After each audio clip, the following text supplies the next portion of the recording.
galabta waxaan taaganahay marsada magaalo xeebeedka qadiimiga ah ee Ceelhuur. runtii magaaladan waa magaalo ku tiirsan kheyraad kala duwan sida beeraha iyo waxa weeye xoolaha, laakiin waxa ay ku tiirsan tahay waxa ugu weyn waxa weeye waa kheyraadka badda. runtii sida ay u jeedaan waxa yaala meeshan doomo aad u fara badan oo halkaan ka shaqeeyo oo runtii ayna jirin xeeb ka tirsan Galmudug oo ay yaalaan. waxaana weeye magaalada ugu kalluumaystada badan gobolka Mudug, xeebaha Galmudug.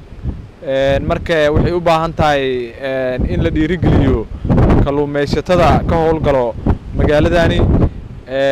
waliba waxay u baahan yihiin dhiirigelin xoog badan ay u baahan maadaama ay yihiin kalluumaysatada ugu badan xeebaha Galmudug.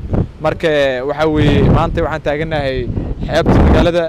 runtii waa xeeb soo jiidasho badan, mar waa xeeb dalxiis, mar waa xeeb waxa weeye shaqo ay ka socoto galab iyo subaxba. waqti kastoo aad timaado meeshaan ma ahan meel cidla ah.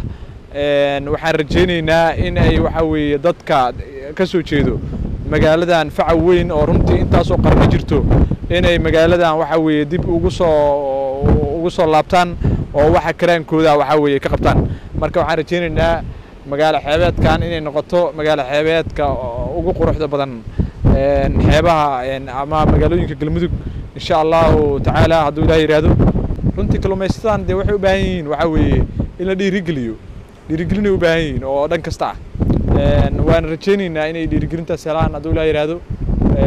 marka waxay u baahan yihiin oo waa dhiirigelintaas.